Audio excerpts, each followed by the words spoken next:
Bonjour à tous et bienvenue sur la chaîne Tony RC, j'espère que vous allez bien. Aujourd'hui je suis avec Charles et avec Ambroise. Bonjour. Bonjour. Et c'est une vidéo un petit peu particulière puisque on est venu dans la chambre d'Ambroise lui faire une petite interview orientée vraiment spéciale débutant. C'est-à-dire que Ambroise a participé à sa première course au RC Park dimanche dernier. Tout à fait. Et on est venu lui poser des questions que tous les débutants pourraient se poser.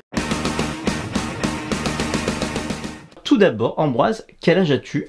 Bah, j'ai 14 ans. Et avec quoi tu roules?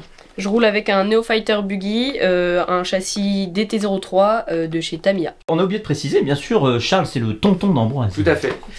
Le grand tonton. Et tu l'as eu quand cette voiture? Je l'ai eu pour ma première communion, donc c'est mon parrain qui me l'a offert. Mon grand frère, qui est aussi gros fan de Tamiya, et c'est pour ça qu'il a démarré sur une Tamiya. Donc ça fait 4 ans que tu roules avec cette voiture. Tu roules où? Bah, je roule surtout près de chez moi, donc au plus près. Je suis déjà allée au RC Park pour l'essayer avec Charles. Une seule fois, ouais, tout à fait. Une seule fois. Une fois, d'accord. Oui, avec cette voiture. Et alors tu préfères rouler où? Bah, au RC Park c'est mieux parce que c'est un parcours tracé, donc c'est quand même plutôt cool pour s'amuser. Mais sinon avant ça tu roulais quoi, dans la rue, dans des Je chemins? roulais dans la rue, sur des parkings surtout. Ouais. Dans les chantiers, on avait fait aussi quelques sorties en Belgique quand on est en vacances sur les chantiers. Pour rouler avec ça, je crois qu'il y avait une vidéo d'un saut de la voiture, bah, c'était avec Ambroise. Ah oui, je me souviens, tu avais fait une vidéo d'un saut de 2 cm. C'est ça, bah, c'est ça. Monstrueux. C'est monstrueux, moi ça m'avait j'étais choqué. Est-ce que tu as des options sur la voiture? J'ai une seule option pour l'instant, c'est juste j'ai rajouté des roulements à billes pour qu'elle roule mieux. D'accord. Et éviter de l'user. L'idée qu'on avait, parce que mon frère en a une, son cousin en a une, j'en ai une, c'était qu'on ait tous la même voiture à petit prix pour qu'on puisse se battre avec les mêmes armes, avec le même châssis. Et donc on a dit que la seule option qu'on avait le droit, c'était de mettre des roulements à billes pour dire d'être libérer un petit peu la transmission et éviter d'user le châssis. C'est bien ça, vous avez roulé tous les 3 avec 3 mêmes châssis et 3 mêmes moteurs. C'est arrivé une fois, on était même à 6 à la piste d'Entière-en-Wep. On a fait une course une après-midi où on était 6 avec les 6 mêmes voitures identiques. Donc vraiment armes égales. Et puis ce qui n'existe plus aujourd'hui. T'as cassé des pièces ou pas? Oui, j'en ai cassé plusieurs, par exemple cette pièce-là. C'est laquelle? Celle-ci. Comment ça s'appelle? La tour à l'avant, le support Le d'amortisseur. support d'amortisseur avant. Et c'est donc tu l'as cassé et on dirait une pièce perso là, c'est quoi? En fait, vu que j'ai une imprimante 3D... Elle est où ton imprimante 3D? Ici. Hop, je la montre. Hein. Oh, c'est quoi comme marque d'imprimante? C'est Creality, c'est une Under 3 V2. D'accord. Et tu sais, tu la maîtrises à ton âge? Oui, bah un petit peu d'entraînement et après ça va tout seul. Un peu d'accompagnement du tonton également. Oh, je fais une coupure, mais c'est quoi cette belle voiture? Bah cette voiture, c'est ma deuxième voiture. C'est un TT02, le châssis TT02 et c'est une Porsche une Rodsman. On a fait la carrosserie, normalement c'était pas censé être cette carrosserie là. C'est celle que t'as fait toi Tony il y a pas longtemps, grise avec le nez orange. Sauf que là on a choisi avec des stickers MCI de refaire la version Rally Raid avec rehausser un petit peu le châssis, des pneus un petit peu à crampons pour faire la côté Rally Raid qui a existé, qui ressemble très fort à celle-ci. Là, je l'ai en maquette aussi. Donc là on est sur une version assez proche, on a essayé de se rapprocher de cette version là, qui est également un modèle emblématique de Tamiya. Les stickers c'est des MCI et on est plutôt content du projet au global. Enfin moi en tout cas je suis content d'avoir fait ce projet là avec toi de peinture. Moi aussi j'aime vraiment bien cette voiture. T'essayes de faire je l'ai un peu abîmée mais bon. Bon bah du coup cette pièce je l'ai imprimée avec mon imprimante 3D et ce qui m'a permis aussi de faire un support de GoPro parce que j'ai une GoPro et... Ah c'est ça le truc bizarre. Oui c'est ça, ça permet de mettre ma GoPro et de pouvoir filmer ce que la voiture, enfin le chemin que la voiture parcourt. Et tu as fait des belles petites vidéos comme ça? Oui j'en ai fait plusieurs. T'en as fait une de RC Park j'espère comme ça? Oui bah c'est celle que j'ai fait, c'est les seules que j'ai fait. Tu dois faire le montage. On va montrer juste une vidéo, on la mettra... On la mettrait pas sur ma chaîne ça? Bah si. Là je l'avais pas encore imprimé le support. Donc t'étais à l'arrière mais... je l'avais scotché, bon ce qui rend pas mal aussi, mais... Génial. Et je crois que ça pourrait faire des encore plus belles vidéos avec... Et tu sais que je l'avais déjà fait à Charleroi mais je l'ai jamais fait au RC Park. Oh une Dynastorm devant dis donc. Oh dis donc tu roules bien. T'as vu ça? Il n'y avait pas encore la bosse. Il y a une impression de vitesse terrible. Hein. Génial. Ah ouais. Là la ligne droite. La ligne droite est toujours aussi longue. Canon. Sympa le rendu. Ah ouais, il faut qu'on la publie cette vidéo. Voilà, donc cette pièce très pratique que j'ai aussi imprimée sans support de GoPro au cas où je cassais. Est-ce que c'est toi qui les as dessinées les pièces? Non, je les ai pas dessinées, je les ai trouvées sur un site qui s'appelle Thingiverse.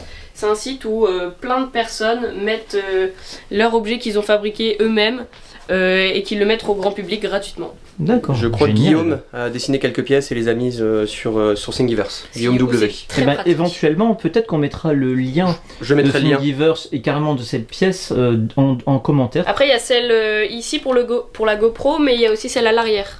Si on veut une vue de la voiture, on peut aussi Avec le nez, imprimer celui derrière. Ce que je crois que c'est ce que. Ah, tu veux dire on peut mettre la GoPro derrière C'est ça. D'accord. C'est ça. Tu peux changer celle de l'arrière. Ce qui est intéressant aussi, je trouve, sur cette pièce-là, c'est qu'il y a 3 positions pour les amortisseurs, donc on peut régler l'angle alors qu'initialement on ne pouvait pas. Je vais Initialement, montrer. c'est comme ça. De base, Alors, il n'y a qu'une Il y a seule position. Il y a que un trou. Tout à fait, sur la pièce Tamiya d'origine. Ah oui, là vous avez Et relevé. là, il y en a 3. Ah oui. Donc possibilité de réglage. Tout à fait. Tout à fait. Génial votre truc. Est-ce que c'est costaud? Bah pour l'instant j'ai pas encore cassé avec parce que bah là je m'en suis servi pour la course donc ça m'a l'air d'être assez solide. Bah la preuve. Ouais c'est C'est ça, que- elle a survécu donc ça tient en fait. Donc j'avais aussi cassé le châssis à l'entraînement donc au RC Park quand j'étais allée avec Charles. Il y avait une grosse fissure ici du coup j'ai dû la mettre à la poubelle, la changer et racheter une pièce. Et alors t'as dû tout démonter. J'ai dû tout démonter, remonter mais... C'est toi qui as tout fait, tout seul? Oui. Ouais, Et ça va, c'est pas trop dur Non, bah faut suivre le mode d'emploi. Et puis moi j'ai l'habitude parce que vu que je roule souvent dans de la terre, je la démonte pour la laver, je la remonte, je remets de la graisse. Génial, dis Je fais ça donc. tout seul par contre, ça c'est vraiment cool. Bah bravo, franchement. Pour qu'elle soit toujours. Et ben nickel. retenez un petit conseil d'Ambroise, il faut faire de l'entretien régulier sur ces Ouais. voitures. Ouais. Oui. Ambroise, avant la course de dimanche matin, est-ce que tu as préparé des choses? Qu'est-ce que tu as fait en fait avant la veille? Charles m'a dit de ne pas rouler avec ma voiture avant la course parce que on pouvait casser une pièce, que c'était inutile. Par contre, il fallait quand même la tester pour voir si elle fonctionnait bien avant la course. Ça c'est un conseil que je donne à beaucoup de débutants, c'est d'éviter de rouler, de s'entraîner avec la voiture juste les dernières heures à la veille, parce que si vous cassez, la course est foutue. Donc vous pouvez venir vous entraîner une semaine avant ou dans la semaine, mais pas juste la veille, sinon on n'a pas le temps de réparer. Qu'est-ce que tu as fait la veille? J'ai dû aller réacheter des piles parce que elle marchait avec des piles. Parce qu'au moins tu pars le matin avec des piles neuves, ça t'évite de démarrer ta première qualif avec ta batterie déchargée. Oui. Comme ça au moins tu es sûr que pour toute la journée, ta télécommande elle est chargée, donc il faut bien penser la veille des courses à charger la batterie de votre télécommande ou de changer les piles si elles fonctionnent encore à pile, comme c'est le cas sur celle-ci. En plus là il y en a 8 alors ça déconne pas. Et pareil, je pense que tu as dû faire une chose aussi avec ça la veille. Et j'ai dû recharger mes batteries. Voilà, il faut y penser, charger les batteries la veille. Donc en effet, quelques vérifications, je pense que c'est nécessaire avant. Après, d'autres personnes comme Tony vont complètement démonter la voiture, la remonter, changer les pièces, etc. T'as quand même des lives de préparation, Tony, avant les courses. Pour les grosses courses, oui. Ouais. Ambroise, donc c'était ta première course. J'imagine que tu n'avais pas l'habitude. Est-ce que tu as une caisse à outils? Dis-moi ce que tu avais ramené avec toi à cette course. Bah j'ai pas ramené grand chose parce que Charles était là, Bien équipé. effectivement. Donc C'est j'ai famille. juste ramené quelques pièces de rechange ou des pièces imprimées en 3D comme celles que j'avais montrées précédemment. Ou même des Pour des régler la clips hauteur. pour des- les ressorts. ressorts pour régler la Des hauteur spacers que Voilà. tu as mis, je crois, à l'arrière, on en avait mis, On tu as bouge dû pas les trop. rendre. qui sont aussi imprimés en 3D. Voilà, ici, puisque ici sur le Tamiya, on peut pas mettre des. C'est pas une molette, ce sont des espèces de cales. Ce sont des spacers, des écales. Ouais. Ok. Et pour le coup, tu as utilisé des outils dans ma caisse. Lesquels? Déjà le matin, on avait des pneus neufs. Le matin, on a eu des pneus neufs. Du coup, ce que j'ai dû faire, c'est tout de suite les coller avec de la cyano. Donc Charles en avait, heureusement. Parce que sinon, ils n'auraient pas été collés. Du coup, ils sont bien collés. Alors pourquoi les avoir collés le matin? Parce que c'est une perte de temps. Alors, entre guillemets, j'ai commandé auprès de Wartel Modélisme avec une livraison au RC Park le jour même. Donc encore merci à Benjamin et aux équipes de Sébastien d'avoir pu faire des livraisons directement au RC Park. Donc j'ai, sur tes bons conseils, Tony, acheté une paire de Sismic Wasabi à l'arrière et des Axiom à l'avant. C'est vrai que ça a complètement changé quand même le comportement de la voiture par rapport Ah au oui. premier test qu'on avait fait. Oui. Et pour une quinzaine d'euros, une vingtaine d'euros, on est parti avec des pneus neufs avant et à l'arrière et non pas ceux fournis dans le kit qui sont vraiment pas optimisés. Non, pour. c'est bien pour rouler dans la terre l'été. Par contre, là, on peut voir qu'après une journée de course, ils sont pas du tout usés, quoi. avec le moteur 540 Mabushi, ça pouvait aller. Oui, ça, il n'y a pas de Heureusement. problème. C'est l'avantage de rouler avec une petite motorisation, c'est aussi de pas casser et ne pas user les consommables de la voiture. Donc c'est un collage, on peut remercier Paul qui était à côté de nous sur la table et qui t'a bien aidé pour coller les pneus. Et il y a également Rémi Deschamps qui est passé, qui a été... Il m'a aussi donné des mousses pour mettre à l'intérieur parce que j'en avais pas. Ah, pourtant les Sismic normalement ils sont vendus avec les inserts. D'ailleurs, dites-nous en commentaire hein, si ce style de vidéo vous plaît, on en refera d'autres. Hein. Mais on voulait vraiment faire une vidéo pour les débutants. Vu que tu as dû coller des pneus le matin, est-ce que tu as eu le temps de faire des essais avant la première qualification? Alors non, pas du tout, parce que le temps de coller tous mes pneus, sachant que je suis déjà arrivée à 8h10, j'ai pas vraiment eu le temps de l'essayer, de faire des tours pour essayer ma voiture. Donc le fait de ta première course, première qualif, il y a eu un problème. Le cerveau tournait toujours à droite. Effectivement, oui. Donc ce qu'on a fait, à chaque étape, à chaque fois on essayait de changer un seul paramètre ou d'améliorer une seule chose. Oui. On a fait quoi pendant toute la... Qu'est-ce que tu as fait pendant toute la journée comme amélioration sur ta voiture? Bah du coup la première amélioration c'est qu'à ma première course il y a eu un gros problème. Mon servomoteur il a commencé à vriller un peu et mes roues partaient tout le temps à droite. Du coup j'étais à chaque fois obligée de compenser avec la télécommande, ce qui n'était pas très pratique. Du coup le premier objet qu'on a changé c'était on a mis un nouveau servomoteur pour éviter ce problème et même... un nouveau cerveau de direction tu veux dire? Ouais, pour qu'il soit plus rapide. Ok. Et changer, donc c'est un... Ça t'en avais pas de secours j'imagine. Mais tonton en avait un. Tonton Charles. Tonton Charles, j'avais tout pris en double au cas où. J'avais même un kit neuf complet, 2 pièces. J'ai un kit neuf complet pour pièces. Ouais ok, donc avec tonton t'étais bien encadré pour ta première course. Effectivement. Il y avait un variateur d'avance, un moteur d'avance, une télécommande d'avance, une antenne d'avance, des pièces d'avance. Il y avait tout ce qu'il fallait pour qu'on soit pas bloqué pendant les courses, parce qu'il n'y a rien de plus frustrant que d'arriver le matin à une course. Première qualif, tu casses une pièce, ta journée elle est rangée, tu peux rentrer chez toi, c'est hyper décevant. Donc je voulais vraiment assurer le coup aussi pour sa première course. Okay. Donc il faut quand même prévoir quelques pièces d'avance. Je savais que les pneus on n'allait pas les user, je préférais quand même prendre d'autres kits de pneus, de jantes, parce que tu peux aussi casser une jante, tu peux casser des pièces comme ça, même du consommable, même si avec une version d'origine on roule pas trop vite et on va pas tout casser non plus. Deuxième qualification, on a changé quelque chose, t'as refait tes amortisseurs, c'est ça? Effectivement, parce que ça faisait 4 ans qu'on les avait pas changés. Je vois que tu es à très bonne école sur les amortisseurs, étant un passionné de la perfection des amortisseurs. Je vois que tu as bien fait. Ouais, l'huile noire coulée bien quand on a sorti ça, parce qu'ils avaient jamais été changés. Bon, c'est bien, au moins vous l'avouez. Ah bah faut pas, on débute hein, j'ai aussi roulé en rookie, j'ai aussi refait mes amortisseurs, etc.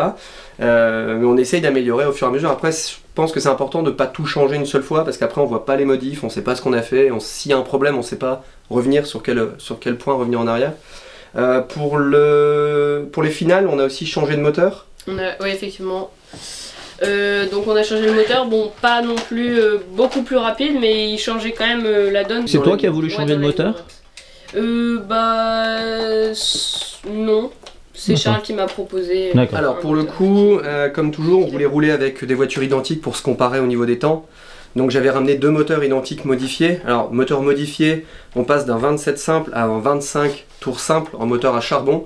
Donc c'est pas non plus le jour et la nuit, c'est juste une très fine amélioration. C'est un moteur comme ça, un petit peu plus évolué, avec donc c'est un super stock type T pour avoir un peu plus de couple, de torque, et pour le coup donc avec des charbons interchangeables. On passe du moteur d'origine en haut sur celle d'Ambroise parce qu'il est revenu à la spécification standard. Moi j'ai pas encore eu le temps de rechanger mon moteur pour un moteur un petit peu plus puissant. D'accord. C'était quoi finalement que t'as apprécié avec le nouveau moteur? Bah juste dans les lignes droites ça allait un peu plus vite. Tu t'embêtais moins dans la ligne droite, c'était moins balade dans la ligne droite. Ouais, mais c'est bien aussi d'y aller step by step. C'est pas l'idée de tout de suite te mettre un moteur brushless en 13,5 qui fait faire que ta voiture va s'user, va s'abîmer et dans lequel tu vas foncer dans le mur au premier virage quoi.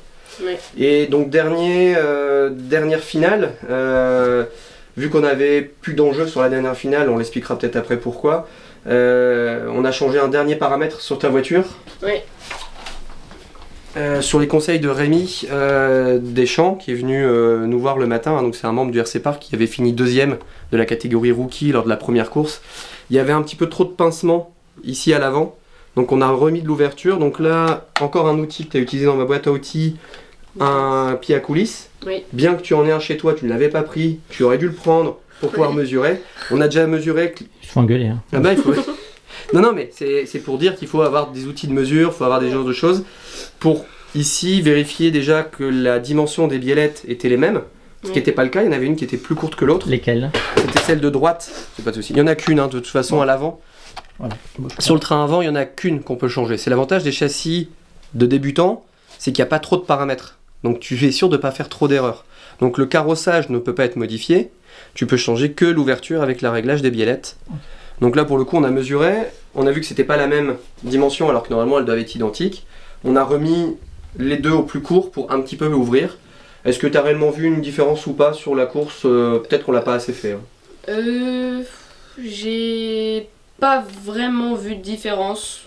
Parce que ta voiture était peut-être un peu plus stable en ligne droite. Stable en ligne droite et facile à piloter ou pas?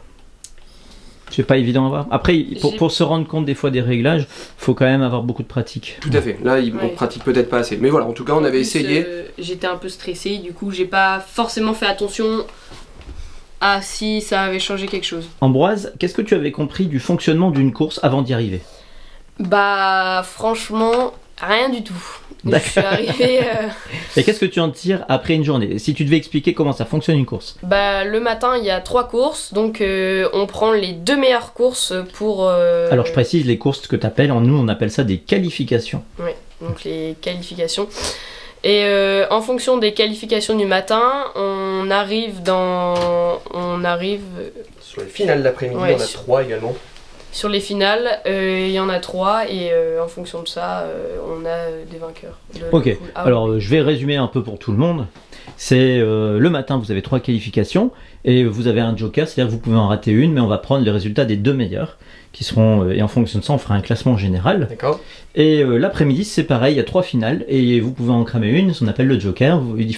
Le classement il va être fait sur l'addition des 2 meilleures finales. Voilà. D'accord. C'est des finales de 5 minutes, hein, c'est ça? Chaque fois, c'est des sessions de 5 minutes parce qu'on est en rookie. Ça dépend. Pour les rookies, on avait mis 5 minutes. On pourra en profiter pour remercier Paul qui t'a prêté une puce parce que tu n'avais pas de puce de comptage, parce qu'il fallait une puce pour le comptage. C'est vrai que tu as découvert aussi ce fonctionnement avec les scores à la millième de seconde près, entre guillemets. Et donc Paul étant dans une catégorie 4-2, 13,5, il y avait 2 manches d'écart, donc à chaque fois vous faisiez le changement. Un petit coup de scotch au début et après vous avez même utilisé un velcro, on peut remercier Rémi. Alors nous au RC Park, pour les catégories rookies débutants, on prête des puces, donc on s'arrange avec des pilotes, on leur demande s'il y a des gens qui ont des puces à prêter. Parce qu'on veut vraiment, la politique du club, c'est d'aider à se lancer à des débutants. Pas forcément des jeunes, il peut y avoir des débutants vieux, mais on veut vraiment pas les obliger pour leur première course à s'acheter une puce, parce qu'une puce coûte quand même près de 100 €. Tout à fait, donc là c'était intéressant de pouvoir t'en faire prêter une. Tu as découvert également tout ce qui était ramassage. Effectivement. Qu'est-ce que tu peux dire? Quand est-ce qu'on doit aller au ramassage? Donc on fait notre course et juste après la course, vraiment, faut tout de suite aller au ramassage. Donc on va même pas mettre sa voiture au stand, on y va tout de suite. Et si on n'y va pas? Et ça, on se fait rappeler à l'ordre. C'est quand même assez agréable aussi quand toi tu fais une course d'avoir des ramasseurs sur la piste pour ramasser ta voiture parce qu'il n'y a pas de temps mort. Et c'est vrai que pour le coup c'est vraiment 5 minutes de roulage intensif, assez stressante. Faut quand même aussi un peu gérer le stress. Donc ça, je trouve que c'est assez intéressant, ce qu'on n'a pas quand on fait les entraînements. On n'a personne sur la piste, on est obligé de descendre du podium. Et ce qui est intéressant, c'est qu'on a des ramasseurs. Et après, quand nous on va au ramassage, ça nous permet aussi dans sa tête de décompresser de cette session où on était très concentré. T'avais pas pris d'outils? Est-ce que t'avais pris de quoi manger, de quoi grignoter? Bah non, parce que là-bas ils ont un restaurant, un snack où il y a tout ce qu'il faut pour manger, donc ça sert à rien de s'embrouiller l'esprit à préparer à manger, il faut plutôt préparer sa voiture et ses outils et c'est tout. J'en profite pour rajouter un petit message, hein. C'est vrai que toi t'appelles ça un restaurant, nous on appelle ça une buvette dans les clubs. Je passe un message, c'est valable pour tous les clubs de France, s'il vous plaît, faites fonctionner les buvettes. J'en vois qui viennent avec des glacières. Pour certains, on a ouvert la piste le samedi gratuitement pour qu'ils puissent s'entraîner et je les vois venir avec des glacières. S'il vous plaît, ramenez quelques euros au club en faisant vivre les clubs. Les clubs ont besoin d'argent, vous savez que tout coûte cher. Quand on parle d'un comptage, c'est 4 000 €, un logiciel de comptage, c'est 1 000 €, etc. Les tuyaux autour de la piste, les moquettes, tout coûte très cher. Faites vivre les clubs, s'il vous plaît. Bah, par exemple, on était à 2, on a dépensé 16 € pour la journée, pour manger le midi, prendre des boissons, un café. On a même rajouté 2 € pour la tombola. Voilà, on n'a pas gagné, on est hyper triste. Eh bien, merci à vous tous d'avoir suivi cette vidéo, j'espère que ça vous a plu. En tout cas, nous, on était contents d'interviewer Ambroise, j'espère que ça t'a plu. Ouais. Pas trop stressant, ça va? Non. Ah, ça va. Voilà. Que le but de cette vidéo était vraiment de montrer le ressenti d'un jeune pilote, un petit peu comment il s'est passé pour ta première course. Et d'ailleurs, tu nous as pas dit la finalité. Qu'est-ce que tu as pensé de cette journée de course? Bah, j'ai vraiment adoré. J'ai fini premier de la finale B. Bon, la prochaine fois, je vise la finale A, même si je suis quand même content. Je préfère finir premier de la finale B que dernier de la finale A. C'est satisfaisant. Ouais, c'est quand même mieux. Des belles batailles. Et comme je dis toujours, il faut pas griller les étapes. Et moi, mon fils était aussi dans l'autre catégorie en 4 de 13,5. Et il a raté ses qualifs, il s'est retrouvé en finale B, il a gagné la finale B. Et je trouve que c'est bien d'avoir des petites victoires comme ça. Tout à fait. Parce que quand on est jeune, ben, sinon on a des retours de bâton. Il vaut mieux finir premier de la B que dernier de la A. Ouais. Tout à fait. Du coup, tu en gardes un bon souvenir. Ouais. Ouais. S'il y a Moi, une j'ai prochaine... déjà affiché, par exemple, le numéro 6. Ah, il a affiché son numéro dans la chambre comme déco. Et la coupe, j'ai mis dans le salon. D'accord. Bah, merci beaucoup à toi Ambroise. Merci aussi à tes parents d'avoir accepté qu'on fasse cette vidéo avec toi. Voilà. Merci Charles. Bah, pas de souci. L'idée c'est de proposer du contenu et là c'était surtout pour les débutants. Voilà. Ma première course au RC Park. Je pense que tu as le titre. Voilà. Ma première course au RC Park par Ambroise. Ouais. N'hésitez pas à nous dire ce que vous avez pensé en commentaire de la vidéo, à mettre des pouces. Hein. On met des pouces. À mettre des Pouces. pouces sous la vidéo. Au revoir à tous. Bye bye. Au revoir.